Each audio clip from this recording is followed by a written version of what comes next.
Merci beaucoup. Ok, voilà, merci Amazon, merci à tous nos vaillants leaders. Bienvenue une fois de plus à cet hebdomadaire. Excusez-moi pour la qualité de ma voix. Donc, les mises à jour, ce sera un peu comme une révision que nous allons faire. Il n'y a pas de nouvelles fraîches depuis à peu près une semaine, mais nous savons tous que quand nous n'avons pas de nouvelles fraîches, ça ne voudrait pas dire que la compagnie a marqué un temps d'arrêt, n'est-ce pas? Si quelqu'un peut fermer son micro, s'il vous plaît, ça nous fait un bruit qui... Donc, il n'y a pas un temps d'arrêt. Nous sommes habitués à ce que quand le PDG ne montre pas son visage, déjà, il nous a tellement gâtés du fait qu'il vient toutes les semaines et nous parle.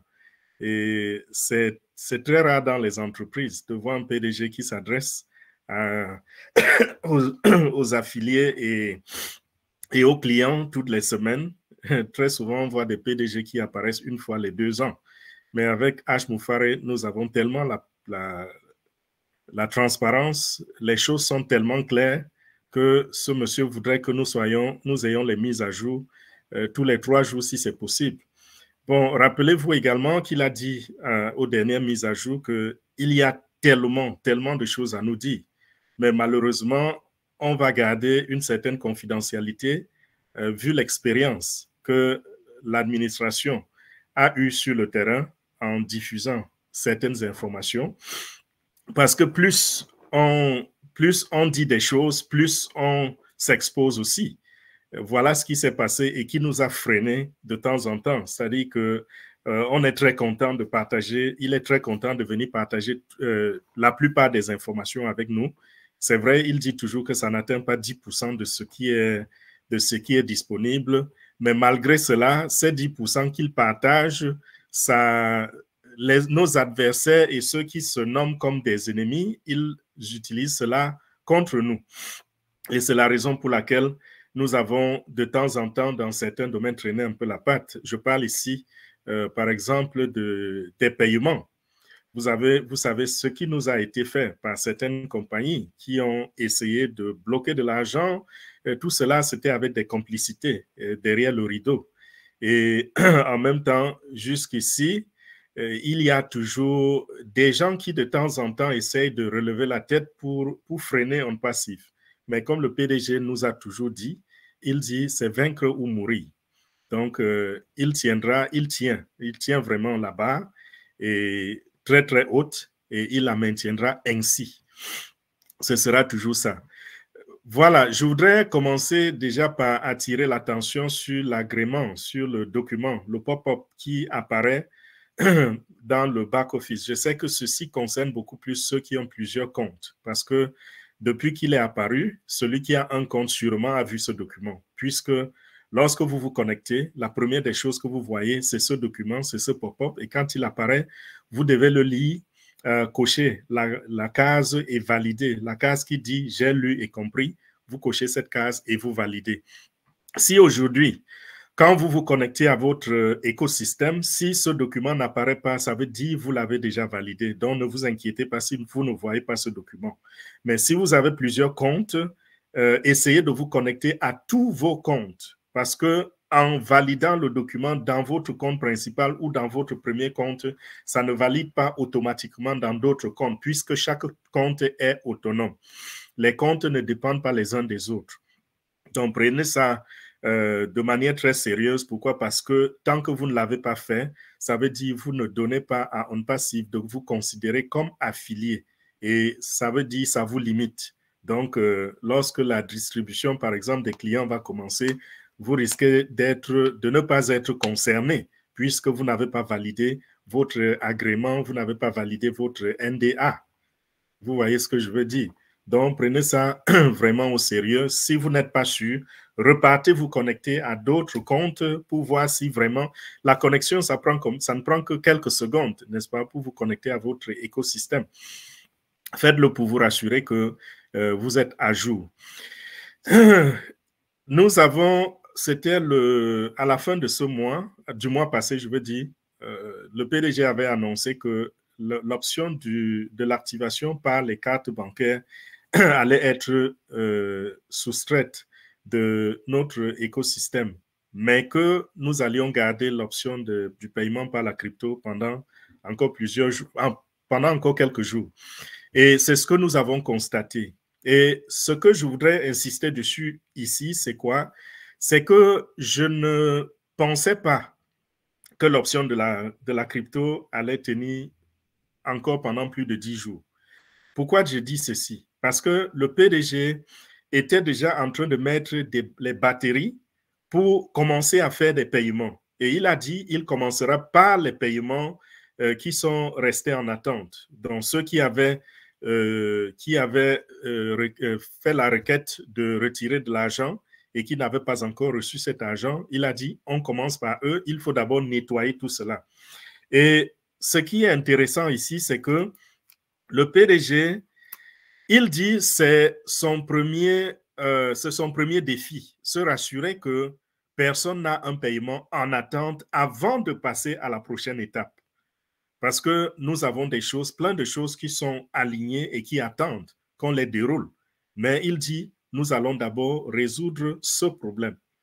Et quand il avait annoncé cela, il a dit à partir je crois que c'était du 29 du mois de janvier, 29 janvier, on allait commencer par un batch de 100 qui était comme un test et ensuite on allait augmenter le nombre de personnes, le nombre de comptes qu'on allait satisfaire. Ça n'a pas été exactement comme il a voulu et il est revenu pour nous expliquer. Et cette fois-là, il a beaucoup parlé en parabole. Ce que nous devons comprendre, c'est que il y a des États, des pays qui ont accepté notre plan de compensation sur le papier. Vous voyez un peu? Sur le papier, ça avait été accepté. Et pourquoi accepté? Parce que ça fait un sens. Puisque le PDG, il a recruté des mathématiciens, des comptables, des cerveaux dans le marketing un peu partout dans le monde. Quand il entend parler des meilleurs dans ce domaine, il va vers eux. Il a recruté ces personnes qui, depuis des années, travaillent sur nos plans de compensation. Je dis nos plans, pourquoi? Parce qu'on a un plan de compensation dynamique. Il n'est pas du tout statique. Il peut être ceci aujourd'hui et demain, il progresse, il devient autre chose. Donc, il leur a présenté tout cela. Et ces mathématiciens qui sont, pour certains, des enseignants dans des grandes universités, ont confirmé que la faisabilité était là. C'était faisable et c'était alléchant pour nous, membres, fondateurs, affiliés et autres. Et alors, l'équipe juridique a présenté donc cette documentation à chaque pays dans le monde entier. Et c'était validé. Mais aujourd'hui, certains pays ont regardé encore dans cette documentation et certains estiment que le PDG est excessivement généreux. C'est trop beau pour être vrai. Voilà ce qu'ils pensent en fait, que c'est trop beau pour être vrai. Ils doutent de la faisabilité. Bon, eux qui ne sont pas experts, qui n'en savent pas grand-chose, ils disent qu'ils ne sont pas sûrs par rapport à la faisabilité. Et dernièrement, donc, notre PDG nous faisait comprendre que ils sont en train d'essayer de repérer tout ce qui peut être observé comme étant une brèche, même si elle ne l'est pas.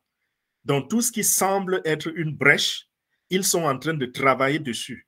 Mais sachant que même si ça prend du temps, même si c'est en train de traîner encore un peu, c'est pour notre bien et ce sera quelque chose de permanent. Donc, quand le problème est résolu, il est résolu de la façon que on ne reviendra pas dans 6 mois pour nous dire, hey, allez regarder tel paragraphe dans notre agrément, il y a telle ou telle chose. Donc, l'équipe juridique et les autres équipes administratives et autres sont en train de regarder dans toutes ces brèches-là. Donc, voilà ce qui a causé encore un autre ralentissement dans ces paiements-là. Je sais que beaucoup d'entre vous avaient peut-être fait des plans là-dessus, mais sachez que c'est juste une question de temps. Ajourner ce que vous aviez l'intention de faire, ajourner ces projets-là, mais ce ne sera pas pour longtemps. C'est juste des finitions. Vous voyez un peu comment vous finissez de construire une maison, je dis vous, ingénieur, vous construisez une maison et au moment de la livraison, le propriétaire de la maison, quand vous lui tendez les clés, il prend les clés, il rentre dans la maison et il commence à dire que, vous voyez, le fait d'avoir une ampoule de 60 watts ici, j'aurais besoin d'allumer 2 ou 3 ampoules pour faire ce que, pour lire mon document, parce que mon document a des écrits très, très réduits. Alors, pourquoi vous auriez dû peut-être, au lieu de faire 3 ampoules de 60 watts, plutôt mettre une seule ampoule de 120 watts, cela va me permettre peut-être d'épargner un peu d'énergie. Vous voyez ce genre de choses-là, c'est-à-dire on cherche les poux où on ne devrait pas les chercher. Voilà un peu les comportements si nous prenons cette similarité-là, nous dirons c'est les comportements de ces propriétaires qui prennent la clé, n'est-ce pas, et cherchent les problèmes et demandent que l'ingénieur revienne sur telle ou telle chose. C'est un peu ça que nous vivons. Est-ce que cela voudrait dire que nous allons rebâtir la maison à zéro? Non. Est-ce que cela voudrait dire que nous allons casser un mur et le reconstruire? Non. Ça voudrait simplement dire que OK, le fil que nous avons utilisé à tel endroit, il faut augmenter sa résistance parce que désormais, ce fil va supporter, au lieu d'une ampoule de 60 watts, plutôt une ampoule de 120 watts, quelque chose comme ça. Et en même temps, changer l'ampoule elle-même. Ça prend combien de temps? Ça prend moins de temps que s'il fallait détruire le mur et le reprendre à zéro. Donc, voilà un peu dans quel état d'esprit et dans quelle situation nous nous trouvons en ce moment. C'est pour vous dire quoi? C'est pour vous dire que ça ne va pas prendre une éternité. Et là, maintenant, je passe à ce que je peux appeler l'indicateur. L'indicateur, c'est quoi? Que ça ne va pas durer très long. Vous avez vu le 31 janvier, le PDG nous a fait une extension pour ceux qui avaient activé leur compte de OConnect très, très tôt. Il y a, je veux dire, en septembre ou en octobre, nous avons eu une extension, pas cette fois-ci d'1 mois, parce que nous avons connu déjà 2 extensions de 1 mois. Il a fait une extension de 10 jours. Et son objectif, c'était que dans cette période de 10 jours, ce problème soit résolu. Et justement, au moment où il fallait commencer à faire des paiements, ce que je viens de vous dire s'est passé. Il a fait une autre extension de 10 jours à partir du 10 février. Donc, cette nouvelle extension de 10 jours va s'étendre jusqu'au 20. Donc, nous avons encore 3 jours et cette extension va également arriver à sa fin. Pour moi, je trouve que c'est un indicateur. Pourquoi? Parce que le PDG peut-être sous-estime la tâche qui reste à accomplir, mais ce que nous pouvons retenir, c'est que selon lui, ce n'est pas grand-chose. Et même si en ces 3 jours, on n'y est pas parvenu, je ne pense pas qu'il va nous donner cette fois-ci une extension de 30 jours. Il va juste estimer encore et se dire, OK, ce qui reste à faire là, est-ce que ça peut nous prendre 5 jours? Est-ce que ça peut prendre 10 jours? Et nous allons avoir une autre petite extension. Mais là, à tout moment, nous comprenons qu'il sait qu'il est au seuil de la finition. Il est au seuil de l'achèvement afin de commencer donc à nous abreuver de ce que nous avons reçu comme promesse lorsque nous avons rejoint OnPassive. Et quand vous écoutez les 3 Mohamed, j'aime bien les appeler les 3 Mohamed, quand vous écoutez les 3 Mohamed qui sont arrivés sur le plateau il y a de cela un peu plus d'1 semaine, vous vous rendez compte que ces gens, ils ont tellement de choses à nous dire et surtout Mohamed Kamal, il est tellement enthousiaste quand il veut parler et de temps en temps, on se rend compte qu'il a peur de dire un peu trop, de dire ce qui devait rester encore confidentiel. Mais vous savez, c'est un ingénieur. L'ingénieur, c'est quelqu'un qui est brut. Il dit ce qu'il voit, il dit ce qu'il pense, et il ne connaît pas beaucoup la diplomatie. Donc, M. Mohamed Kamal, il y a une fois, je pense que c'était plus fort que lui. Il a demandé, il a posté sur les réseaux sociaux, est-ce que vous pouvez imaginer où vous trouverez lorsque nous allons commencer à vous payer 1 mois après qu'on commence à vous payer, ou 2 mois, ou 3 mois après qu'on commence à vous payer.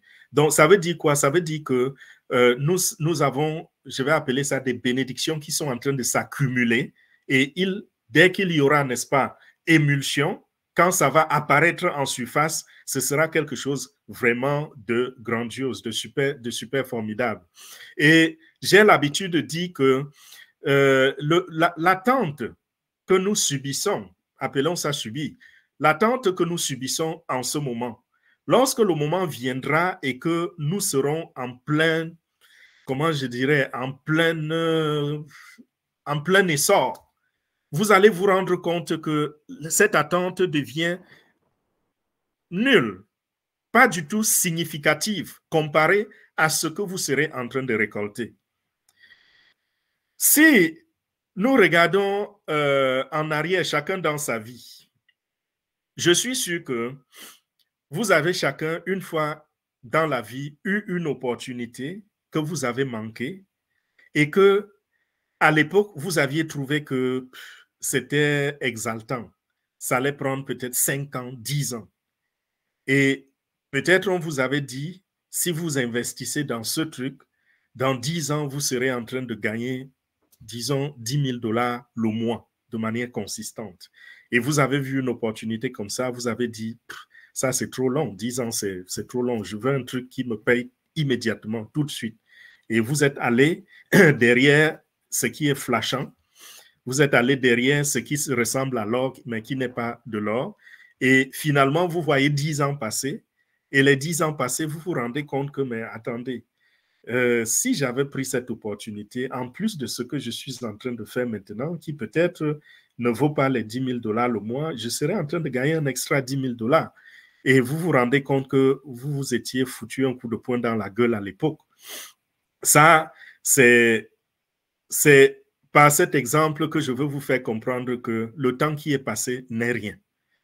Attendez juste de voir ce qui va commencer à aller. Et quand ces pommes vont commencer à tomber, ça va tomber si fort que vous allez vous rendre compte que ceux qui ont attendu 5 ans, 4 ans, 3 ans, c'est rien comparé à l'intensité de la pluie des pommes qui tombent dans vos portefeuilles. Donc, voilà un peu pour ce qui est de ça. Et là, maintenant, je vais parler de ceux qui ont justement ces commissions en attente. Si vous avez des commissions en attente, gardez un regard, gardez un œil sur votre boîte email pour question de vérification d'identité. Et le PDG, il a dit ça, c'est également quelque chose qui nous a freinés parce qu'on n'avait pas prévu cela. Il était question que ce qui a été mis en attente, puisque on nous avait demandé une forme d'identification. Vous voyez un peu, c'était suffisant pour qu'un matin, vous voyez seulement dans votre wallet qui dit vous avez reçu le montant escompté. Malheureusement, nous devons passer par une autre brèche dans laquelle nous allons devoir boucher en attendant que la compagnie qui s'assure du paiement nous envoie un email pour vérification encore. Cet email peut vous parvenir par OMail et va vous parvenir par OMail et par votre adresse email alternative. Donc, même si vous n'avez pas accès à votre adresse email alternative, pas de souci. Jetez un regard sur votre OMail tout le temps parce que si vous avez accès à votre écosystème, ça veut dire que vous pouvez rentrer dans OMail. Donc, suivez ces emails-là pour ceux qui ont des paiements en attente et toutefois que vous avez reçu un email immédiatement, répondez et faites ce qu'on va vous demander. Mais ceci non plus ne va pas surseoir notre vérification universelle que nous attendons, qui est O-Verify. Ça, c'est juste temporaire pour faire ce paiement. Mais d'un moment à l'autre, quand O-Verify sera déployé, nous allons devoir reprendre le processus et cela sera un processus qui va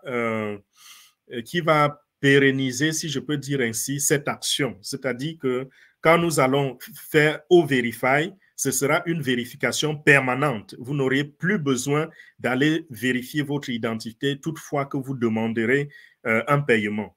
L'identité avec O-Verify, ce sera une fois et quand vous l'avez fait, désormais, vous pouvez requérir, vous pouvez demander vos paiements à votre rythme, comme vous voudrez, en fonction également de la grosseur de vos commissions accumulés dans le back-office, dans le wallet. Le PDG dit également, lorsque nous allons recommencer à payer, à payer au Connect avec les cartes, ce sera à un autre prix. Ce ne sera plus au prix de 93 $. Ce sera la version commerciale de Oconnect qui sera déployée sur le marché en ce moment-là. Et ça va venir avec la grille des prix. Nous n'avons pas encore cette grille-là en main. Donc, à ce niveau, ne posez pas de questions dessus. Soyez patients et attendez que cette grille nous soit rendue publique et que nous sachions désormais que voilà, au Connect, pour 1 mois, ça va coûter tel prix, pour 3 mois, pour 6 mois, pour 9 mois ou pour 12 mois, ça va coûter tel montant. Donc, soyons patients à ce niveau-là. Et ce sera le Au Connect commercial qui va arriver avec en elle les features, les fonctionnalités alimentées par l'intelligence artificielle. Donc, ce sera une version que le PDG lui-même attend depuis très longtemps de mettre sur le marché parce que lui, il dit c'est la version qu'il va s'atteler à lui-même faire le marketing pour amener les gens à connaître et amener les affiliés que nous sommes à gagner beaucoup d'argent. Il va lancer de nouvelles campagnes de marketing qui vont nous permettre l'attraction des milliers, sinon des centaines de milliers ou des millions d'utilisateurs. Je vais dire des millions d'utilisateurs parce que lorsque une personne achète, elle va traîner avec elle des centaines de personnes, des milliers de personnes, n'est-ce pas, qui vont assister, qui seront les participants aux réunions. Et à travers cela, il y aura l'effet d'onde qui va permettre à la compagnie d'acquérir également ses utilisateurs, ses participants comme des nouveaux clients. Un peu comme nous voyons beaucoup de systèmes fonctionner, comme Zoom par exemple, le genre, vous achetez, vous payez pour une activation du compte et puisque vous allez inviter des gens à venir écouter les réunions, à assister à vos réunions, ces personnes, par cette occasion-là, découvrent l'efficacité de l'application que vous utilisez et se rendent compte qu'elles peuvent avoir accès gratuitement pour 14 jours. Elles peuvent tester pendant 14 jours et de là, vous allez tenir des réunions où ça va vous permettre également d'avoir de nouveaux clients à travers l'utilisation simplement du produit. Donc, je pense que c'était ça l'essentiel. J'ai résumé, je n'ai pas touché tous les points parce qu'il y avait des points qui allaient être juste une longue répétition que vous connaissez déjà. Et là, je pense que nous sommes rafraîchis sur ce qui a été dit les 2 ou 3 dernières semaines, surtout que pendant ces dernières semaines-là, nous n'avons pas fait de mise à jour proprement dit, parce que j'étais de temps en temps en voyage et en même temps, nous avions le programme de la Coupe d'Afrique des Nations qui passait et que beaucoup d'entre nous étaient, n'est-ce pas, passionnés à regarder les matchs. Et en passant, je dis félicitations à la Côte d'Ivoire qui a soulevé le trophée pour une 3e fois de la Coupe d'Afrique des Nations qui s'est terminée le 11 dernier. Félicitations au Nigeria qui a été 2e et félicitations au 3e. Le 3e, c'était qui? L'Afrique du Sud qui a eu la médaille de bronze. Donc voilà, c'est tout pour maintenant. Nous allons continuer, n'est-ce pas, avec la causerie ou avec les questions. À toi, Ange.